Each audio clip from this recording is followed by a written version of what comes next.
My eyes looked flat and out of place, and I had no idea why. I was fixing the wrong problems. Line quality, shading, liquefying endlessly. But none of that was the issue. The bug was deeper. I was drawing the shape of an eye, but not an eyeball inside a socket, inside a skull. Completely different problem. So I debugged it. Skull geometry, eye socket angles, eyeball placement, brow ridge, eyelid construction. All of it from the inside out. If your eyes look flat and stiff, you probably have the same issues. Here's what I found. Let's start analyzing the root cause of the issue. The orbital socket, or eye socket, is the hole of the skull in which the eyeball sits in. The eyeball itself sits roughly 2/3 recessed inside this hole. At the top of the socket is the brow ridge.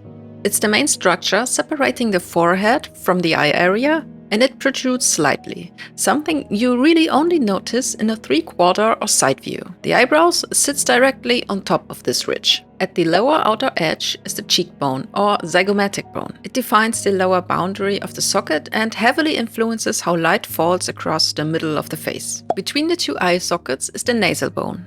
Above it is the glabella, which is the flat area between the brows. Both play an important role when you are drawing the face at an angle. You can see how even heavily stylized drawings, Disney characters for example, still respect these landmarks. Simplification happens on the surface. The underlying structure always stays. Okay, that's the container for everything. Now let's fix the drawing process. Let's apply some patches. First patch, treating the eye as a sphere instead of a flat almond. The eyelids are then placed around that sphere. For the start, some anatomy basics. We have the colored iris and the black pupil. The white part all around them is the sclera, and on top of the iris sits the cornea. This is a translucent lens that protects the eye. It's usually not really visible, except when looking at the eye from the side. See here how it sits on top of the eyeball's curve. The iris beneath the eyeball's surface curves inward, like a shallow dish, and the cornea above it curves outward. Because of that difference, light hits each one differently. So for most cases, the highlights of the iris and the cornea are on opposite sides. The shiny cornea reflection tends to sit on the darker side of the iris. Oh, one more thing while we are looking at the sphere. The shape of the iris is changing when it moves along the curve of the sphere, so it foreshortens when it moves towards the edges. For the second patch, let's have a look at the eyelids. When looking at them in isolation, they act much like curtains draped over the sphere of the eyeball. In a neutral gaze, the vertical opening is roughly around 1/3 to 1/2 of the whole eyeball. But this is just a really rough rule of thumb and changes as soon as expressions make their way into the drawing. At the inner corner, where the upper and lower lids meet, is the tear duct. It always sits a bit lower than the outer corner, and importantly, the eyeball itself stops just short of the tear duct. Lid shapes also vary significantly across different face types. One special case is the epicanthic fold. It's a vertical fold of skin located on either side of the nose and partially covering the upper eyelid. This fold is especially common in East and Southeast Asian faces, and even there it varies widely from person to person. Okay, coming back to the construction side of things. Eyelids aren't just flat sheets laying over the surface of the eye. They have real thickness, and depending on the angle, it's possible to see the inner planes of one or both lids. The lower lid is also much flatter compared to the upper lid. This is even more visible from the side. You see here the upper lid sticks way more out than the lower, and this is mainly to protect the eye. Okay, next patch. Number 3, brow ridge.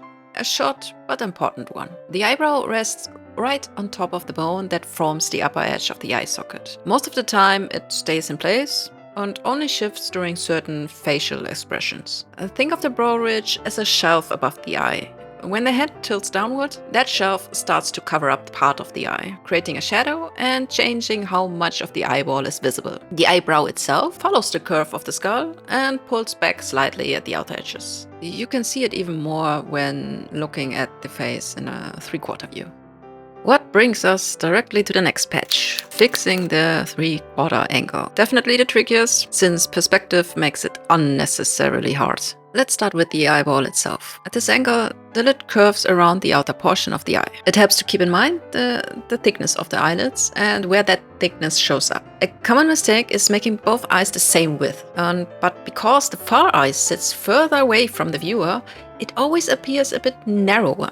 If both eyes look identical, the whole face just reads flat and wrong. Also, the nose bridge will block part of the distant eye, meaning the tear duct won't always show on the other side. And along the outer edge of the face, the eye socket dips and becomes more visible.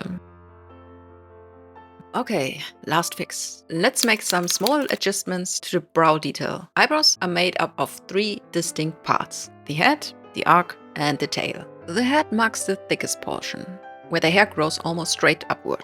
The arc goes from the head to the highest point of the brow, and here the hairs begin to shift direction, going from vertical to a more horizontal or downward direction. Finally, the tail forms the outermost section. It tapers towards the temple, and it has finer hairs that angle diagonally downward. That's all 5 patches. Time to run the test.